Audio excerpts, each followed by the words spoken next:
بسم الله الرحمن الرحيم إن الحمد لله نحمده ونستعينه ونستغفره ونعوذ بالله من شرور أنفسنا ومن سيئات أعمالنا من يهده الله فلا مضل له ومن يضلل فلا هادي له وأشهد أن لا إله إلا الله لا شريك له وأشهد أن محمدا عبده ورسوله أما بعد. Aujourd'hui, nous allons attaquer, Inch'Allah, le 25e cours de Kitab Tawhid qui correspond au 23e chapitre dans Kitab Tawhid, donc en ce vendredi 17 mai, qui correspond au jour de Sha'ban, qui correspond au 9 Sha'ban, donc qui correspond au 9 Sha'ban, 17 mai.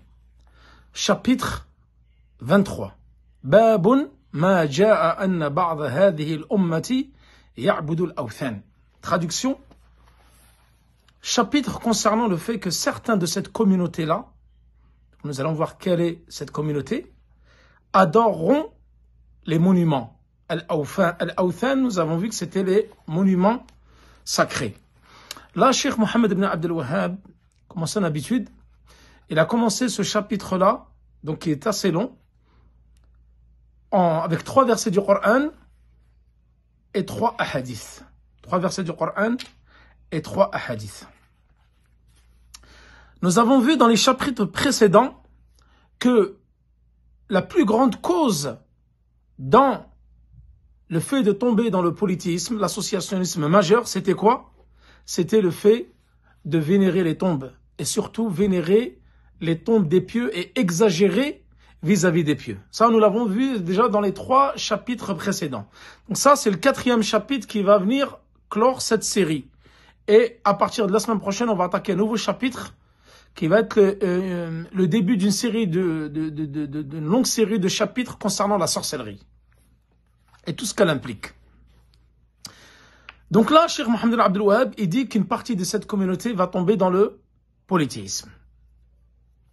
Le fait que le polythéisme soit tombé dedans les générations précédentes, comme nous l'avons vu, les enfants d'Adam alayhi salam qui sont tombés dans le polythéisme. Ensuite, Nuh alayhi salam a été envoyé pour leur enseigner le tawhid et la ilaha illallah. Et tous les prophètes donc ont été envoyés par Allah subhanahu wa ta'ala pour enseigner à leur peuple le tawhid, de n'adorer qu'Allah subhanahu wa ta'ala, de ne rien lui associer et de s'éloigner du shirk. Mais Cheikh ici, il a voulu répondre à une ambiguïté. Laquelle? Une ambiguïté que beaucoup propagent dans notre communauté, comme quoi cette communauté-là ne peut pas tomber dans le shirk.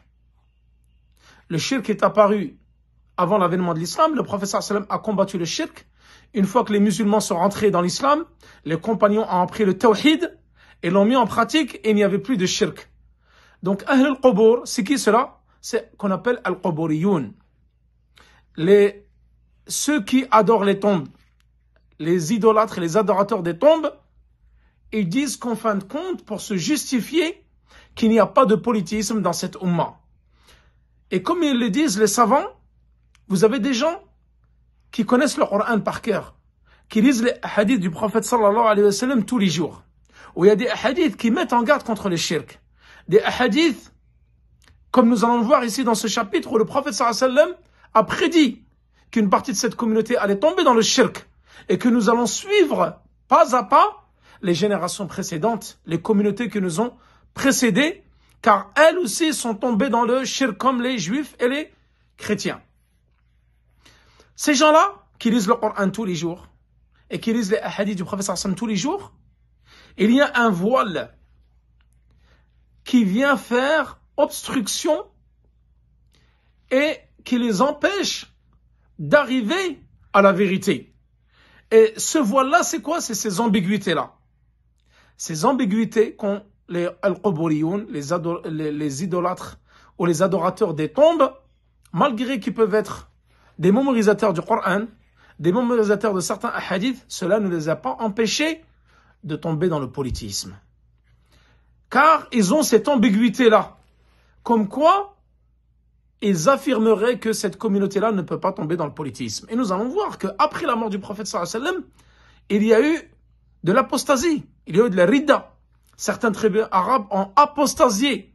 Donc ils sont sortis de l'islam et certains d'entre eux même sont tombés dans l'associationnisme, comme nous l'avons vu. Et d'ailleurs, à l'époque, comme nous l'avons vu dans le premier cours, dans la biographie du Cheikh Mohammed ibn Abdel Wahhab, il y avait énormément de polythéisme. Cheikh Mohammed ibn Abdel Wahhab, pendant toute sa vie, il a appelé au tawhid, car il y avait énormément de shirk, d'adorateurs des tombeaux, des gens qui faisaient des tawaf autour des tombeaux, qui venaient égorger pour autre qu'Allah, etc. Et c'est pour ça que Cheikh Mohammed ibn Abdel Wahhab, il a compilé ce livre Kitab al-Tawhid pour montrer les dangers du shirk et l'importance du tawhid. Al-Awthan, nous l'avons déjà vu dans les chapitres précédents, kullu ma yu'badu min dunillah. Tout ce qui est adoré en dehors d'Allah, on appelle ça Al-Awthan. C'est le jam' de Wathan, qui est un monument sacré. Et l'Awthan, elles se différencient. Elles sont de différentes, elles peuvent être différentes. C'est-à-dire, ça peut être des idoles, des statues. Al-Awthan, ça peut être des statues. Ça peut être des pierres.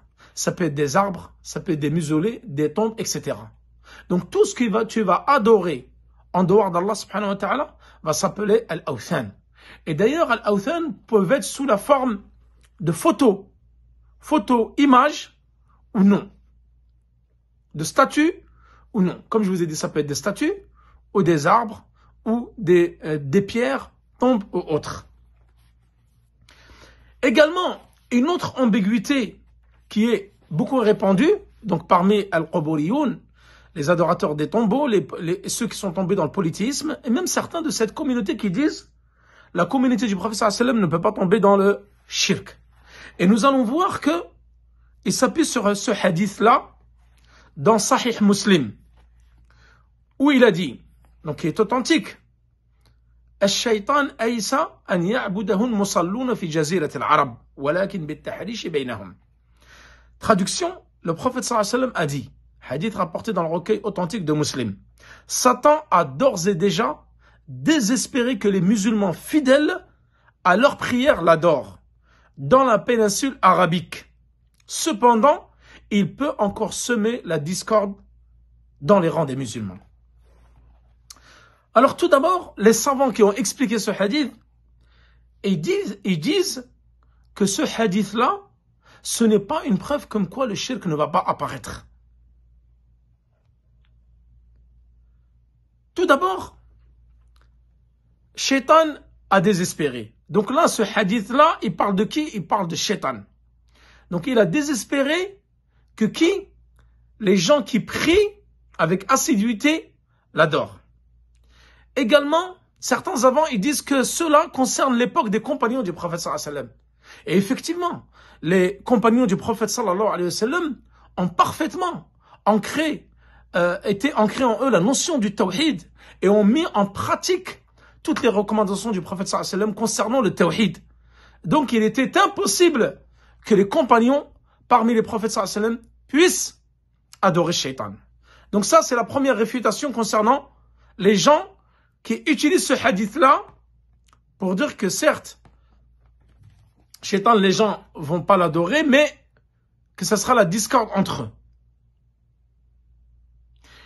Également, les savants, ils disent que dans l'explication de ce hadith,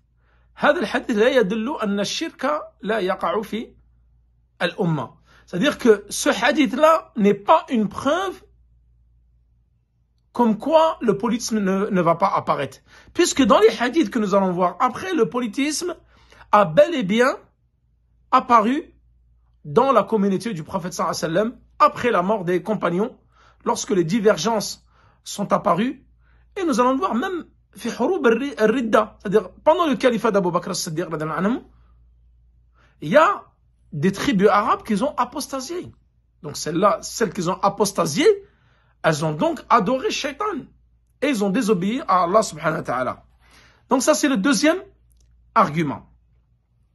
Également, le fait que Shaitan a désespéré que Al-Musalloun vont l'adorer. Ça, ce n'est pas obligatoire que cela va se produire. C'est-à-dire les gens qui sont fermes dans leur religion et qui sont assidus à leur prière vont le suivre. Donc c'est pas forcément une nécessité. Également le hadith du prophète, le verset d'Allah subhanahu wa ta'ala qui dit Inna as-salata tanha 'anil fahsha'i wal munkar. C'est-à-dire la prière, elle va t'éviter les turpitudes et tout ce qui est répréhensible. Donc quelqu'un qui est attaché à sa prière, qui est attaché à son tawhid, à sa religion, sa prière va l'empêcher d'adorer Shaitan et de tomber dans le polythéisme. Car Allah subhanahu wa ta'ala dit, la prière empêche les turpitudes et tout ce qui est répréhensible. Donc min bab aoula, de surcroît, elle va repousser quoi? Le polythéisme qui est le pire des péchés qui puisse se produire sur terre et surtout de la part d'un croyant.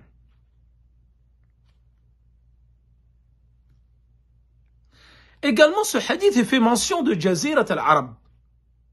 C'est-à-dire que le polythéisme n'apparaîtra pas dans la péninsule arabique, mais cela ne veut pas dire qu'il n'apparaîtra pas ailleurs. Comme en Irak, comme en Syrie, comme au Yémen, en Égypte, au Maghreb et dans les autres confins des pays musulmans.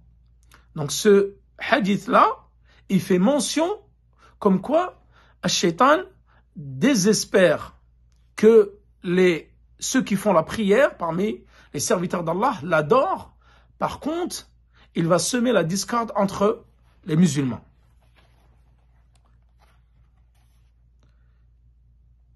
Donc la chose la plus blâmable, donc les fidèles, les musulmans qui sont fidèles à leur prière, ils enjoignent le bien et interdisent le blâmable. Donc la chose la plus blâmable qu'un musulman fidèle à sa prière puisse condamner, c'est quoi? C'est le polythéisme majeur, ou c'est sous toutes ses formes, majeures et mineures. Donc Satan a donc désespéré que ceux qui pratiquent la prière comme il se doit de la pratiquer ne l'adorent. Donc il ne veut pas l'adorer. Et c'est pour ça qu'il a désespéré. Et c'est pour ça que lui, ce qu'il veut, c'est la division entre les musulmans. Donc nous disons que rien dans ce hadith ne permet d'affirmer que l'adoration de Satan ne se produira pas dans cette communauté.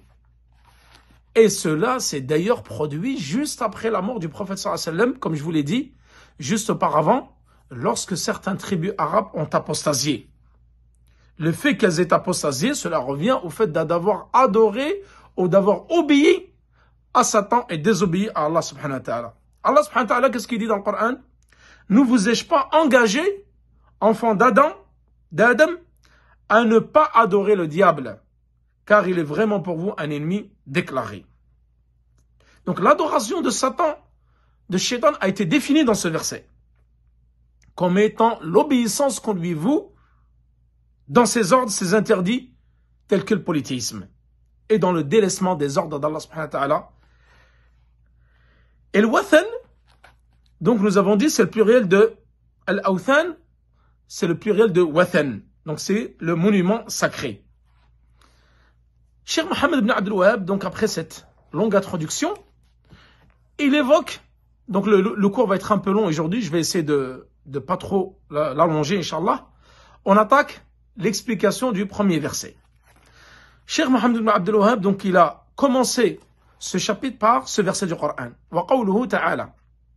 Alam tara ila alladhina utu nasiban min al-jibti alam tara ila alladhina utu nasiban min al-kitabi yu'minuna bil-jibti wa taghut.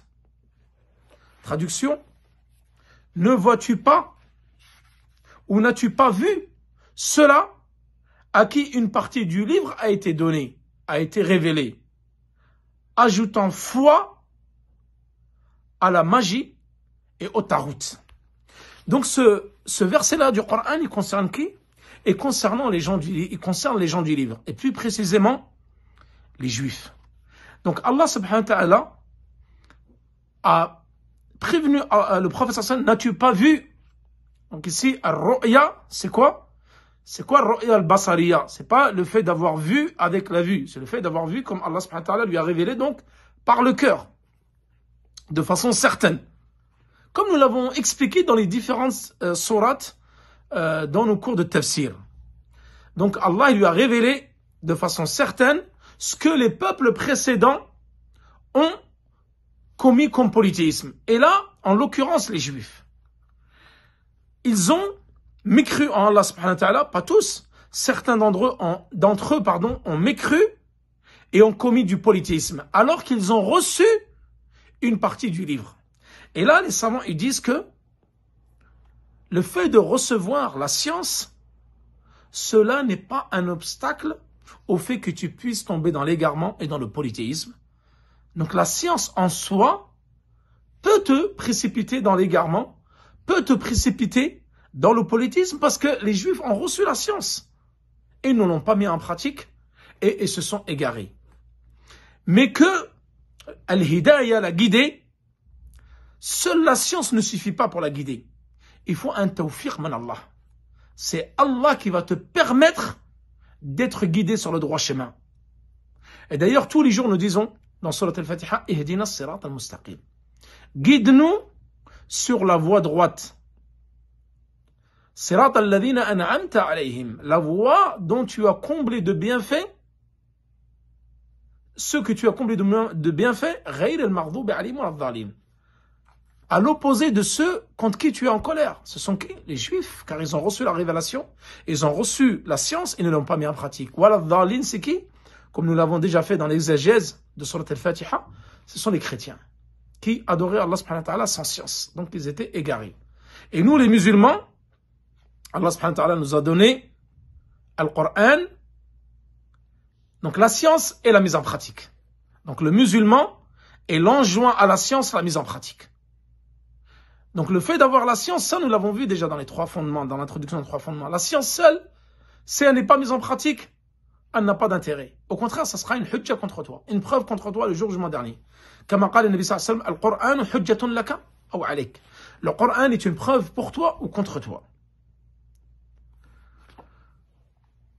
D'ailleurs, ce verset-là, il vient être corroboré par un hadith qui a été rapporté par l'imam Ahmad dans son Musnad, avec une chaîne de transmission authentique, qui dit que ce verset-là a été descendu sur qui? Sur Ka'b ibn al-Ashraf.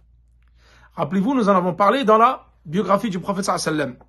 Donc, qui était un juif, et lui, il a dit à Kuffar Quraysh, Abu Sufyan, il a dit que vous, lorsque Abu Sufyan lui a posé la question, il a dit, vous êtes meilleur que le prophète sallallahu alayhi wa sallam et ses compagnons. Ça, nous l'avons vu déjà dans la biographie du prophète sallallahu alayhi wa sallam. Donc, Allah subhanahu wa ta'ala a fait descendre ce verset-là. Également, a été rapporté par Ibn Abi Hatim dans son tafsir, comme quoi elle est descendue sur Ka'b ibn al-Ashraf, mais également Huyay ibn Akhtab, que nous avons déjà vu dans la bataille de Bani Qurayza, qui a opposé donc le prophète sallam et ses compagnons aux juifs de Bani Qurayza. Al-Jibt wa Tarout. Donc, Akthar al-Mufassirin, la plupart des exégètes, disent que l'Égypte ici, c'est quoi? C'est sihr, c'est la magie. Al-Tarout, c'est al-Shaytan. Et certains gens de science disent que l'Égypte, c'est quoi ici? C'est le magicien, al-Sahir, ou al-Kahin, le devin, le charlatan. A été également rapporté dans un hadith de Omar ibn al-Khattab, comme cela est dans le recueil de Sahih Muslim, qui dit Al-Jibt, al-Sihr, wa-Tarout, al-Shaytan. Al-Jibt, c'est quoi? C'est la magie. Wa-Tarout, celui qui a transgressé les règles, les limites, c'est qui? C'est le Satan, le lapidé. Et l'imam Malik, rahimahullah, qu'est-ce qu'il dit? At-Tarout, kullu ma'ubida min dunillah. Le Tarout, ce qui transgresse, c'est tout ce qui est adoré en dehors d'Allah subhanahu wa ta'ala, s'appelle un Tarout. Rappelez-vous cela lorsque nous l'avons vu dans le 3e fondement de Cheikh Mohammed ibn Abdul Wahhab, nous avons évoqué Tarout. Et que la meilleure définition du mot Tarout qui a été donnée, c'était par Ibn al-Qayyim. كل ما تجاوز به العبد حده من معبود أو متبوع أو مطاع فهو طاغوت. Le tarout, c'est celui qui transgresse, qui dépasse les limites. C'est tout ce que le serviteur va dépasser en limite en adorant, en obéissant ou en suivant. Tout ce qui va être suivi, adoré, obéi en dehors d'Allah subhanahu wa ta'ala ou en dehors des limites qu'Allah subhanahu wa ta'ala a instaurées, alors ceci est un tarout.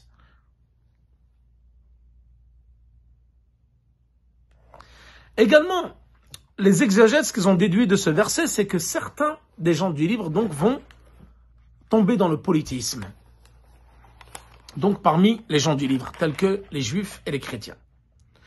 Également, ce verset montre que le fait de recevoir la révélation et d'avoir la science, cela ne va pas forcément te préserver de l'égarement et dans le fait de tomber dans le polythéisme, comme je l'ai dit auparavant. Les Juifs ont reçu la révélation et se sont égarés. Une partie d'entre eux sont tombés dans le polythéisme, se sont égarés, comme les chrétiens l'ont fait après. Et comme cette communauté, une partie de cette communauté va s'égarer et va tomber dans le polythéisme, alors qu'elle a reçu la révélation du Coran.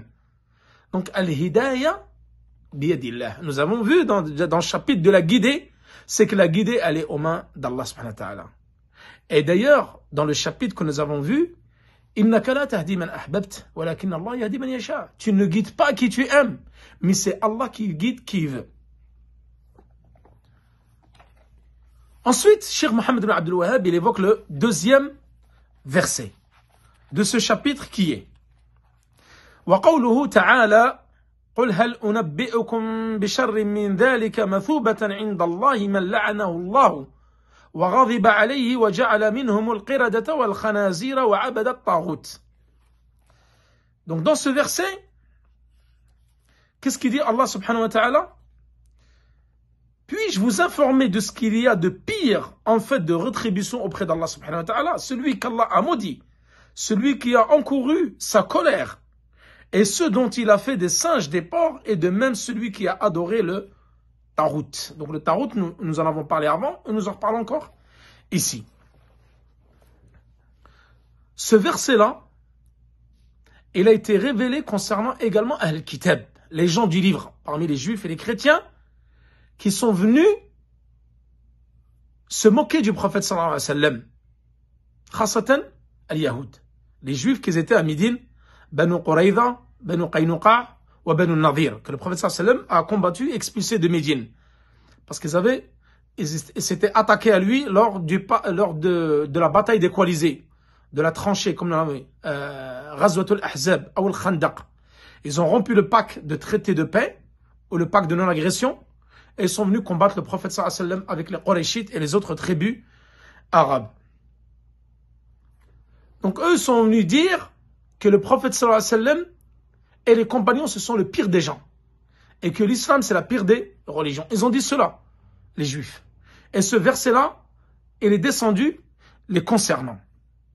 Donc, dis au prophète sallallahu alayhi wa sallam, donc dis à ceux qui se moquent de toi, qui se moquent de la religion d'Allah subhanahu wa ta'ala et des musulmans, que ce qu'il y a de pire comme rétribution auprès d'Allah, c'est quoi? C'est celui qu'Allah a maudit, parce qu'eux se moquaient des musulmans. Alors dis-leur que ce qu'il y a de pire auprès d'Allah, comme rétribution, c'est ce que Allah, celui qu'Allah a maudit, il est en colère contre lui, et les a transformés en porcs et en singes, et celui qui a adoré le tarout. Voilà le pire des gens. Et non pas les pires, c'est ceux que eux ils prétendent comme étant le prophète sallallahu alayhi wa sallam et les musulmans. Wa hashakum hada. Mathubatan ay jaza'an. Donc le mathuba ici, donc c'est la rétribution. Donc la rétribution qu'Allah subhanahu wa ta'ala a fait de ces gens du livre, qui se sont moqués de sa religion, du prophète et des musulmans, même avant cela, Allah subhanahu wa ta'ala était en colère contre eux. Il a été en colère contre eux et il les a maudits. Et certains ont été transformés, comme on dit les savants, en singes et en porcs. Et en adorateurs du tarout, de ceux qui ont transgressé les règles. Donc là, les savants, là, il y a une erreur qui est répandue, que beaucoup croient, qu'en fin de compte, les singes et les porcs qui sont présents à l'heure actuelle, ce sont les descendants de ceux qui étaient transformés. Non. Ça, c'est une erreur de penser cela, comme l'ont dit les savants. Les singes et les porcs ont été créés avant que ces gens-là ne subissent la colère d'Allah subhanahu wa ta'ala et sa malédiction. Donc eux, c'est pas tous les gens du livre, c'est une partie. Allah subhanahu wa ta'ala les a transformés en singes. Al-masr, on appelle ça masr haqiqi. Réellement, il les a réellement transformés. Donc la punition, ils ont été punis sur terre avant l'au-delà. Il les a réellement transformés en porcs et en singes. Et ces gens-là qui ont été transformés en porcs et en singes, ils ne se reproduisaient pas. Donc ils n'avaient pas de descendance. Lorsqu'ils mouraient, khalas, c'était leur fin. Donc ils n'ont pas eu de descendance en prétendant maintenant que les singes et les porcs qui sont présents actuellement, ce sont les descendants de ces gens-là qui ont été transformés par Allah subhanahu wa ta'ala. Non. Eux, ils ont été transformés et sont morts à leur époque. Ça y est. Et c'était qu'une partie de certains des gens du livre. Et les porcs et les singes existaient avant eux, et il y en avait d'autres après eux qui n'avaient rien à voir avec eux. Donc ça, pour bien corriger cette erreur-là. Ensuite, Allah subhanahu wa ta'ala, qu'est-ce qu'il dit dans le verset, qui est dans le 3e verset ici dans Surat dans Kitab al-Tawhid. قوله تعالى قال الذين غلبوا على أمرهم لنتخذن عليهم مسجدا. Mais ceux qui l'emportèrent dans la discussion dirent élevons sur eux un sanctuaire.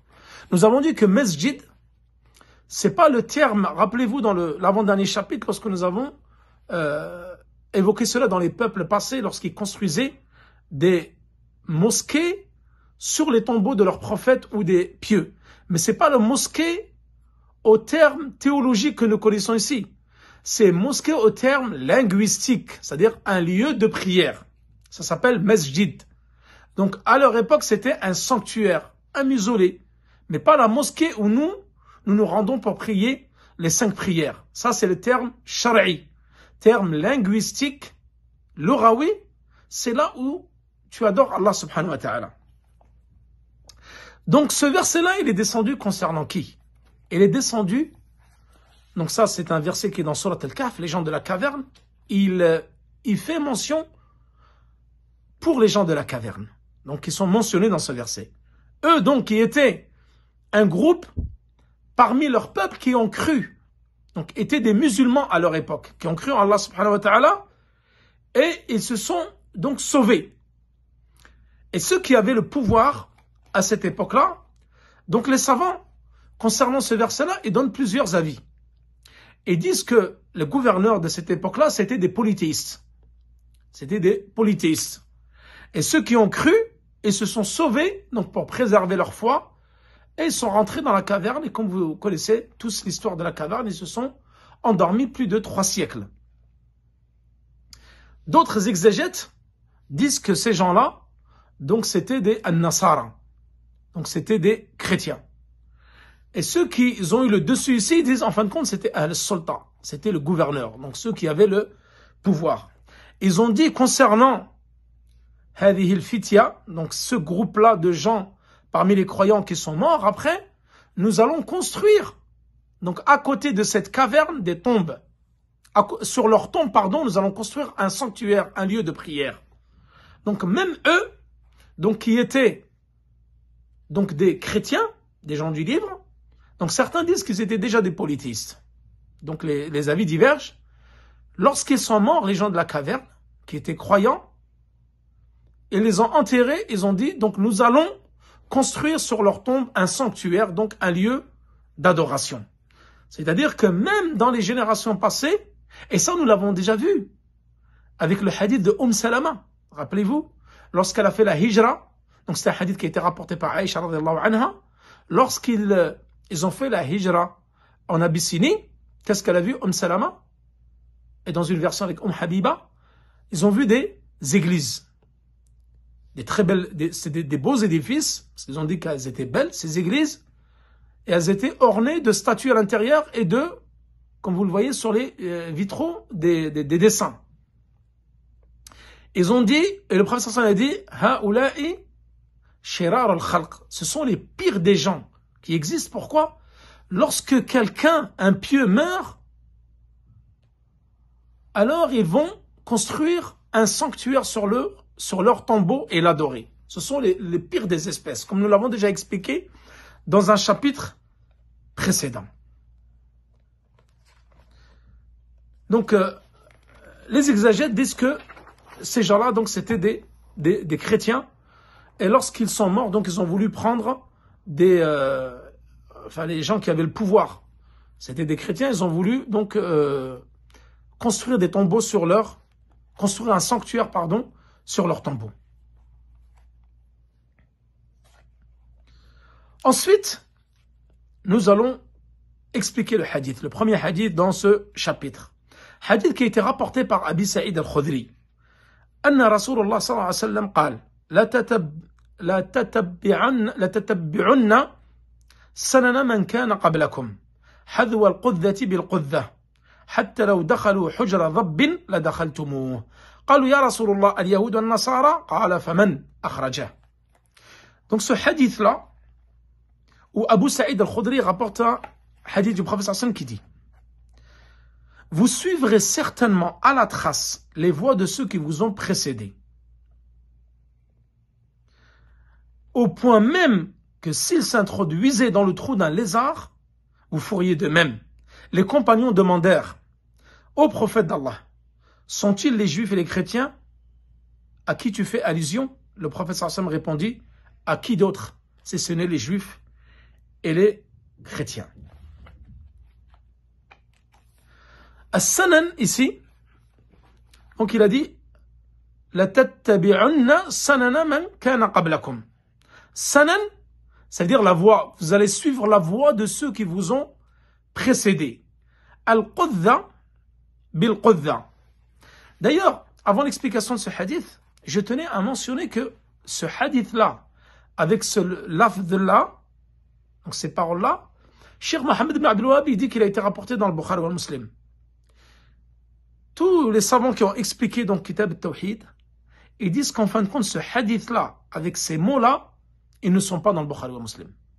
Donc les explicateurs de ce hadith, et donc de Kitab al-Tawhid également, ils disent que, en fin de compte, Cheikh Mohammed ibn Abdul Wahhab, il n'est pas parti dans Bukhari ou Muslim pour rapporter ce hadith, mais il l'a directement copié de Cheikh al-Islam ibn Taymiyyah dans Iqtida Sirat al-Mustaqim. Ce livre qui est très très important. Où Cheikh al-Islam ibn Taymiyyah, il évoque ce hadith. Donc Cheikh Mohammed ibn Abdul Wahhab, il l'a repris directement de Cheikh al-Islam ibn Taymiyyah. Le hadith dans le Bukhari ou Muslim, c'est la tattabi'anna sanana man kana qablakum bi shibrin shibran bi shibrin wa dhira'an bi dhira'. Donc c'est avec ce lafz-là, donc d'un empan à un empan, d'une coudée à une coudée. C'est-à-dire vous allez vraiment faire comme eux. C'est-à-dire les gens du livre. Et d'ailleurs ce hadith-là, subhanallah, comme ils disent les savants, min a'lam al-nubuwah. C'est ce que le prophète sallallahu alayhi wa sallam avait prédit et c'est ce qui est arrivé. Nous avons effectivement imité les gens du livre et les générations précédentes dans tout. Certains disent dans notre façon de s'habiller, dans leurs coutumes, dans leurs traditions, dans les vêtements, dans beaucoup de choses, nous avons copié les générations précédentes. Al-Qudda, ils disent c'est quoi? Les Arabes à l'époque, ils construisaient des flèches. Et la flèche, lorsqu'elle est tirée de l'arc, pour qu'elle sorte de façon rectiligne, pour toucher sa cible, ils mettaient 3 plumes. Une plume à droite, une plume à gauche, et une plume au-dessus de façon symétrique. Les 3 plumes se ressemblaient exactement, elles étaient complètement symétriques, justement pour pas que lorsque la flèche elle est tirée, elle va dévier de sa trajectoire. Elle va pencher à droite, à gauche, en bas. Non, elle va partir de façon rectiligne. C'est ça le Qudda. Le Qudda, ce sont les 3 plumes là. Donc elles se ressemblent de façon symétrique, parfaitement similaire.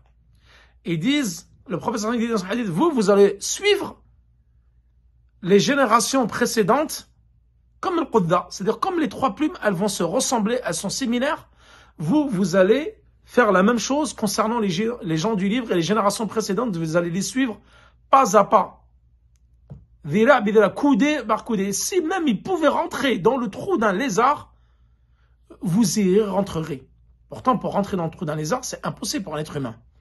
Mais le prophète sallallahu alayhi wa sallam a utilisé cette parabole pour montrer que même un petit trou d'un lézard, même si vous pouviez rentrer dedans, eux s'ils pouvaient rentrer dedans, alors vous allez le suivre. Pour montrer qu'en fin de compte, nous allons suivre les gens du livre dans tout ce qu'ils font. Et malheureusement, comme eux sont tombés dans le politisme, nous tomberons également dans le politisme.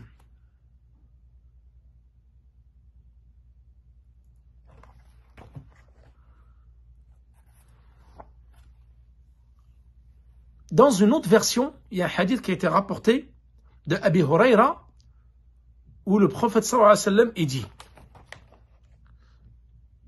لا تقوم الساعة حتى تأخذ أمتي بأخذ القرون قبلها شبرا بشبر وذراعا بذراع فقيل يا رسول الله كفارس والروم فقال ومن الناس إلا أولئك. Donc là, Abu Huraira radiyallahu anhu rapporte un autre hadith pour corroborer le hadith précédent que je viens de citer. Il dit l'heure ne sonnera pas tant que des gens de ma communauté vont suivre les générations précédentes, shibr un pan par un pan, coudé par coudé. On a dit au prophète sallallahu alayhi wa sallam, Kafaris wa Rum, tel que Faris, c'est-à-dire les Perses et Rome, les Romains, il a dit, qui voulez-vous que ça soit d'autre? Là, les savants, ils ont dit, donc là, dans une version, on dit les Juifs et les chrétiens, nous allons les suivre dans tout. Et dans une autre version, donc, comme le hadith d'Abi Huraira, ça va être les Perses et les Romains. Donc là, les savants, ils ont dit, nous allons suivre les Perses et les Romains, fi siyasa wal hukm. Donc dans la politique et dans le fait de gouverner. Le gouvernement et la politique, nous allons suivre qui? Les Perses et les Romains dans notre façon de gouverner. Mais par contre, concernant la religion et l'égarement et la ressemblance dans tout, ça va être par rapport aux Juifs et aux chrétiens. Ensuite, l'avant-dernier hadith, Wali Muslim an Thawban, hadith qui est assez long. أن الرسول صلى الله عليه وسلم قال إن الله زوي لي الأرض فرأيت مشارقها ومغاربها وإن أمتي سيبلغ ملكها ما زوي لي منها وأعطيت الكنزين الأحمر والأبيض وإني سألت ربي لأمتي ألا يهلكها بسنة بعامة وألا يسلط عليهم عدوا من سوى أنفسهم فيستبيح بيضتهم وإن ربي قال يا محمد إني إذا قضيت قضاء فإنه لا يرد وإني أعطيت لأمتك ألا أهلكهم بسنة بعامة وألا أسلط عليهم عدوا من سوى أنفسهم فيستبيح بيضتهم ولو اجتمع عليهم من بأقطارها حتى يكون بعضهم يهلك بعضا ويسيء بعضهم بعضا. L'autre hadith, c'est exactement le même, il y a un rajout de Al-Barqani. Donc je vous lis le hadith en français. Donc ici, Thawban, il rapporte qu'Allah l'a gré, que le prophète sallallahu alayhi wa sallam a dit Allah a mis la terre sous mes yeux et j'en ai vu l'Orient et l'Occident. Le royaume terrestre de ma communauté s'étendra aussi loin que cela m'a été révélé, c'est-à-dire de l'Orient à l'Occident. En outre, deux trésors m'ont été octroyés, le rouge et le blanc. Et nous allons voir c'est quoi. J'ai aussi demandé à mon Seigneur de ne pas anéantir la totalité de ma communauté par une calamité et de ne pas la laisser se faire agresser par des ennemis qui la domineront et qu'auraient l'avantage sur elle autre que ses propres membres. Et mon Seigneur m'a répondu, ô Mohammed, lorsque je décrète une chose, elle est inévitable. J'ai donc accordé à ta communauté de ne jamais l'anéantir dans sa quasi-totalité par une calamité. Et de ne permettre à aucun de ses ennemis, même s'ils se rassemblaient tous, de la dominer et d'avoir l'avantage sur elle en l'agressant. Autre que ses propres membres qui s'entretueront et se réduiront les uns les autres en esclavage. Ensuite, il cite le hadith de Barqani qui est le même hadith mais il y a un rajout. Donc ce hadith-là, il est authentique. Il est rapporté dans Sahih Muslim. Donc le prophète sallallahu alayhi wa sallam, on lui a montré toute la terre, Zouya, donc elle a été englobée, et cela est possible. Allah subhanahu wa ta'ala ala kulli shay'in qadir, il l'a bien fait amener sur le Al-Buraq, sur la monture Al-Buraq, le mulet, jusqu'à Jérusalem, ensuite l'ascension nocturne, et l'ascension et le voyage nocturne jusqu'au au 7e ciel, où il a vu le paradis, l'enfer, il était avec Jibril. Donc là, Allah subhanahu wa ta'ala, il lui a rassemblé la terre, et il lui a montré sous ses yeux. Donc des savants ils disent que il était réveillé, d'autres ils étaient, pendant qu'il était endormi, il lui a montré donc toute la terre, d'est en ouest. Et ça, c'est une bishara, c'est une bonne nouvelle qui prouve que l'islam s'est étendu d'est en ouest. Et donc le prophète sallam a annoncé, donc il ne l'a pas vu de son vivant, mais du vivant surtout de Omar ibn Khattab, radiyallahu anhu, l'islam s'est propagé aux confins de la péninsule arabique. Il est arrivé au Sham, en Syrie, en Irak, en Iran, jusqu'en Afghanistan, en Arménie. Ensuite, l'Égypte, la conquête de l'Égypte, et jusqu'en Afrique du Nord, jusqu'à l'actuel Maroc, et ensuite par la suite l'Andalousie, l'Espagne et d'autres contrées. Donc quand vous voyez la carte de la civilisation musulmane, vous voyez qu'en fin de compte, l'islam, il s'étend d'est en ouest, de l'Indonésie jusqu'au Maroc. Et la plupart des contrées qui ont été conquises par les musulmans, c'était d'est en ouest. L'est et l'ouest. Très peu, le nord et le sud. Parce que dans le hadith, il ne fait pas mention du nord et du sud, à l'île. Donc les musulmans sont peu montés dans le nord, par rapport à la péninsule arabique. Juste donc en Espagne, et dans le sud de la France, ils sont arrivés jusqu'à Sens et Poitiers, comme vous le savez. Et dans le sud, très peu. Donc ils sont descendus ensuite en Afrique noire, jusqu'à l'Afrique de l'Ouest, mais très peu en delà de ça, et très peu, donc ils ne sont pas partis dans le nord de l'Europe. Et là, donc, le prophète sallallahu alayhi wa sallam, il a vu cela. Donc la terre a été réunie et il a vu l'étendue de l'empire musulman, donc, qu'allait être après sa mort. Et donc ceci donc a commencé donc l'étendue de l'empire musulman sous le califat de Omar ibn Khattab radhiyallahu anhu. Il a dit, j'ai vu les deux trésors. Al-Ahmar ou Al-Abyad. Al-Ahmar ou Al-Abyad, c'est quoi? Le blanc et le rouge, c'est Al-Fidda ou Al-Dhahab. C'est l'or et l'argent. Al-Abyad, le blanc, c'est l'argent, Al-Fidda. Et le rouge, c'est l'or. Et ici, vous voyez, ils n'ont pas dit l'or jaune, Al-Asfar, mais c'est l'or, ils le définissent par la couleur rouge. L'or rouge et l'argent blanc. Ça montre aussi également que toutes ces richesses-là qui ont été amassées par les musulmans, donc qui étaient des butins de guerre, parmi toutes ces expéditions, déjà nous le voyons actuellement à travers la biographie du prophète sallam, et nous le verrons encore plus lorsque nous ferons la biographie des 4 califes de l'islam, Abu Bakr, Omar, Uthman wa Ali. Inch'Allah, nous parlerons de tout cela en détail avec les différentes expéditions qui ont eu lieu et toutes les richesses qui ont été ramassées durant ces expéditions. Les musulmans sont devenus très très riches. Et donc le prophète sallam a prédit cela, a prédit que les musulmans allaient être riches, qu'ils allaient amasser beaucoup de butin et que l'empire musulman va s'étendre de l'est à l'ouest. Sanatun bi'ammatin. Là, le prophète sallam il a demandé à Allah subhanahu wa ta'ala que l'entièreté de cette communauté ne périsse pas par quoi? Par une calamité. En l'occurrence, ici, la calamité, ça serait la sécheresse et la famine. Et Allah subhanahu wa ta'ala, par rapport, le prophète sallam lui a demandé 2 choses. Il a dit que cette communauté-là ne disparaisse pas par une calamité. Et Allah subhanahu wa ta'ala a répondu à cette première requête du prophète sallam où il a dit ta communauté ne disparaîtra pas par une calamité, c'est-à-dire la sécheresse, la famine, les maladies et autres. Donc il a dit, j'ai exaucé ton invocation ici, ta requête. Par contre, concernant la deuxième, qu'une partie. Allah subhanahu wa ta'ala a exaucé qu'une partie, comme l'ont dit les savants. Parce que là, le prophète sallallahu alayhi wa sallam, lorsqu'il a demandé, dans le hadith ici, qu'elle ne soit pas décimée par un ennemi extérieur, pardon. De ne pas anéantir la totalité de ma communauté de ne pas la laisser se faire agresser par des ennemis qui la domineraient et la laisseraient se faire agresser. Donc, et qui aurait l'avantage sur elle autre que ses propres membres.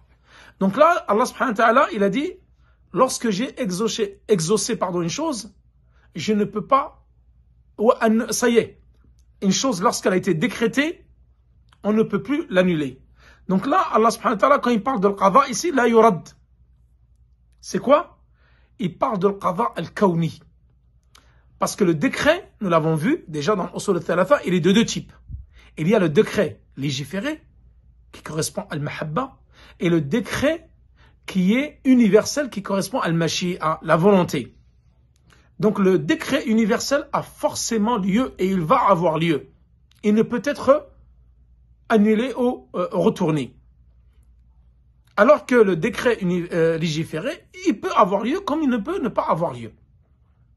Et d'ailleurs, à travers les siècles, quand vous étudiez l'histoire de la civilisation musulmane, vous verrez que beaucoup des gens qui ont agressé les musulmans et qui ont tué des centaines de milliers de musulmans, c'était des gens qui faisaient partie des musulmans eux-mêmes, tels que le Khawarij, tels que l'Ubaydiyya, la dynastie de l'Ubaydiyya, qui ont commis énormément de mal, énormément d'atrocités au niveau des musulmans.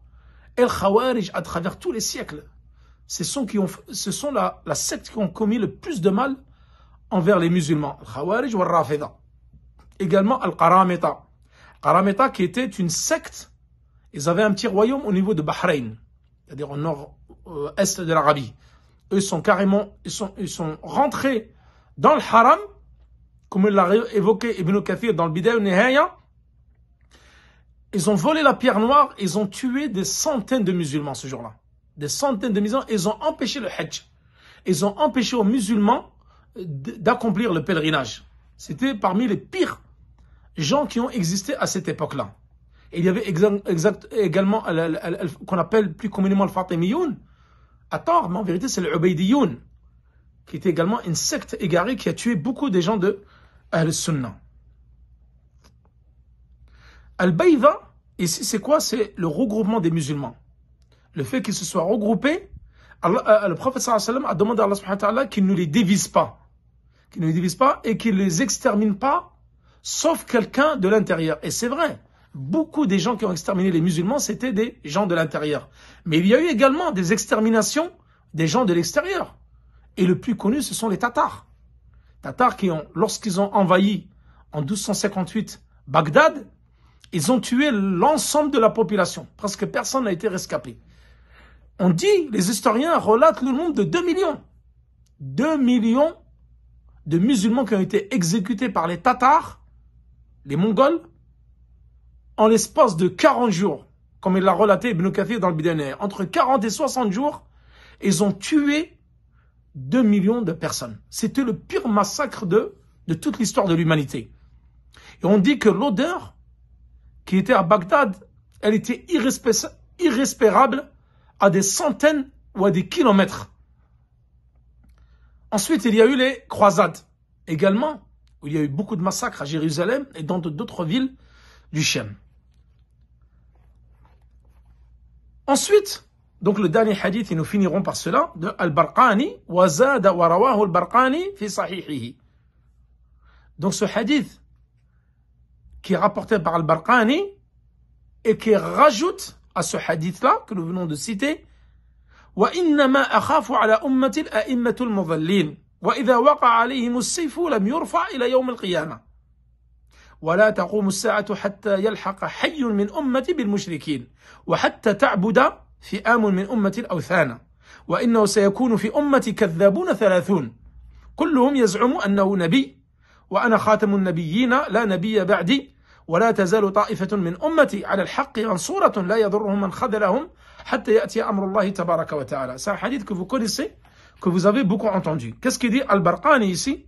Il rapporte ce hadith dans son recueil authentique, en rajoutant, mais ce que je crains le plus, donc le professeur Sallam dit, le plus pour ma communauté, ce sont les meneurs, les prêcheurs qui mènent à l'égarement, les prêcheurs de l'égarement.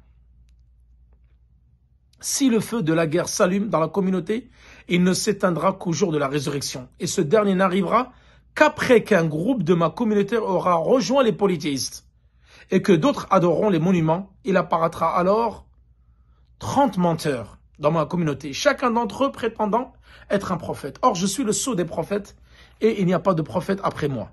Cependant, il ne cessera d'exister une partie de ma communauté victorieuse dans la vérité. Ceux qui la trahissent ou s'opposent à eux ne leur causeront aucun préjudice jusqu'à ce que l'ordre d'Allah subhanahu wa ta'ala apparaisse. Et donc, nous finirons par ce hadith-là, donc qui était un chapitre qui était assez long. Al-Barqani, donc qui est mort en 425, qui était un hafid, un grand mémorisateur du Coran et un grand muhaddith parmi les muhaddithin, il a dit. Donc ici c'est l'Isha, donc nous finissons ici, parce que c'est la dîne de l'Isha. Hadi Ziyada, donc ce que Al-Barqani a rajouté, ça a été également rapporté par Abu Daoud ou Ibn Majah. Et authentifié par l'imam Al-Albani.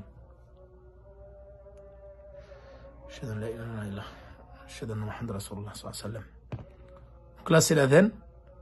Nous attendons 30 secondes, ensuite j'ai fini, Inch'Allah, l'explication du hadith.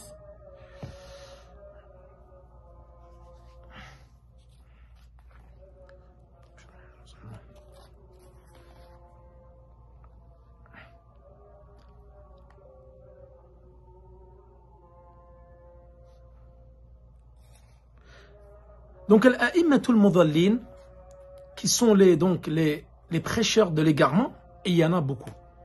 Et ils ont été nombreux en de tout temps. Le prophète sallallahu alayhi wa sallam, c'est ce qu'il craint le plus pour sa communauté. Les prêcheurs de l'égarement qui sont aux portes de l'enfer pour faire précipiter ceux qui les suivent en enfer.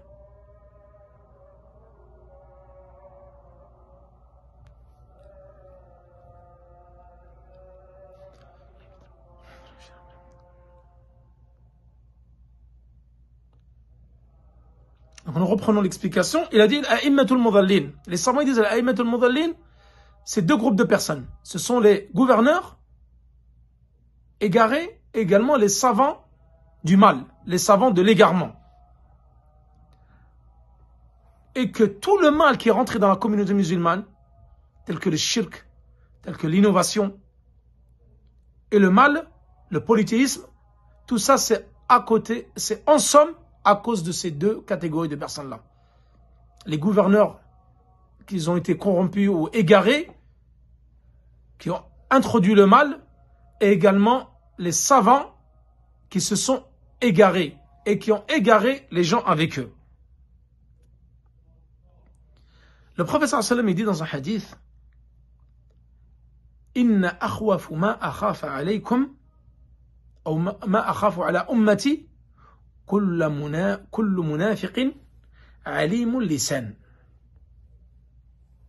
Ce dont j'ai le plus peur pour vous, c'est un hypocrite qui a des belles paroles, qui va vous enjoliver les belles paroles pour vous égarer. C'est la chose dont j'ai le plus peur pour vous.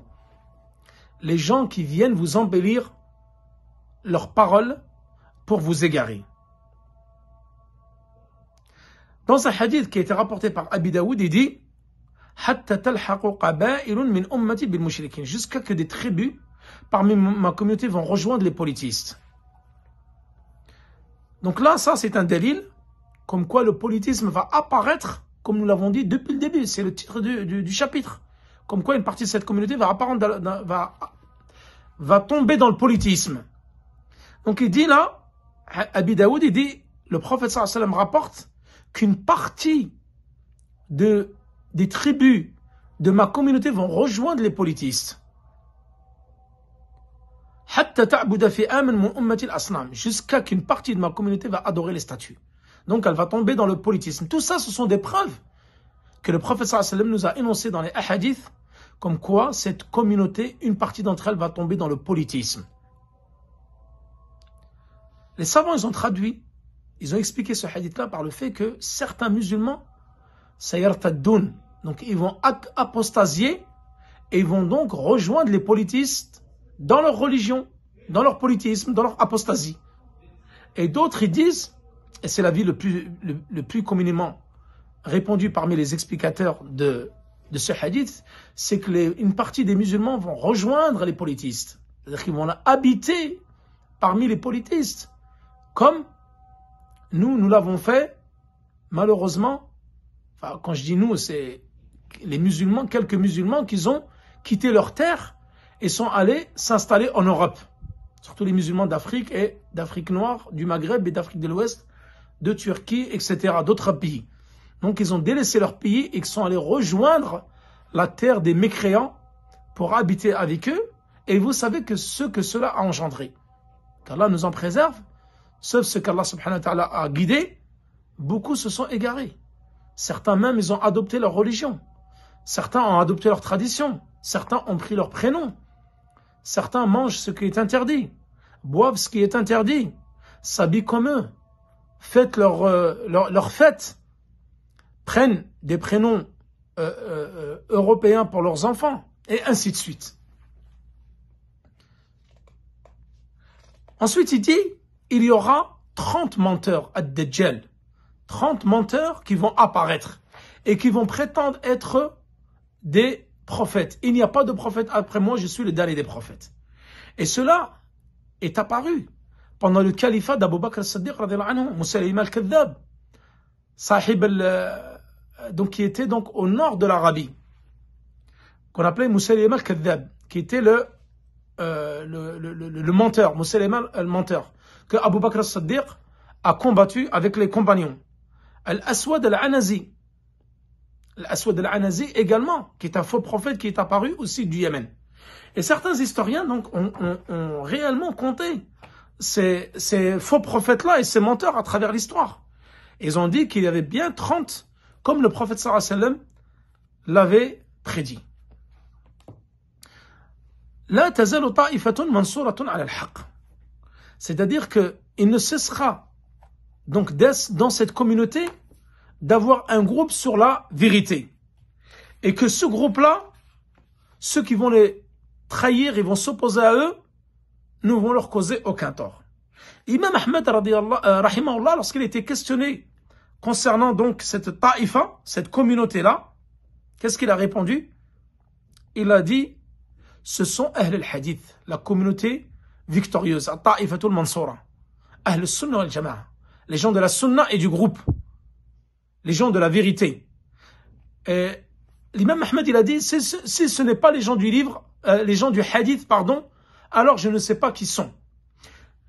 Mais les gens du hadith, comme cela a été expliqué par exemple par Cheikh Al-Uthaymin et d'autres savants, comme ils ont expliqué ce chapitre et ce hadith en l'occurrence, ils disent, c'est pas les gens du hadith au sens littéral. C'est-à-dire ceux qui ont expliqué que les livres de hadith, al-muhaddithun, au sens littéral du terme. Mais il a dit, c'est ceux qui se sont cramponnés au Coran et la Sunna. On les appelle Ahl al-Hadith, ou Ahl al-Sunnah wal-Jama'a, ou Ta'if al-Mansura. Ce sont ces gens-là qui ne vont pas s'égarer. Et que ceux qui vont les trahir, ou ceux qui vont s'opposer à eux, ne vont leur causer aucun tort jusqu'à que le décret d'Allah subhanahu wa ta'ala va se réaliser. Et avec ceci, donc, nous avons fini l'explication de ce chapitre. Et je vous donne rendez-vous demain pour le tome de Médine. Wa sallallahu ala nabina Muhammad wa ala alihi wa sahbihi wa sallam. Wallahu ta'ala a'la wa alam. Wassalamu alaikum wa rahmatullahi wa barakatuhu.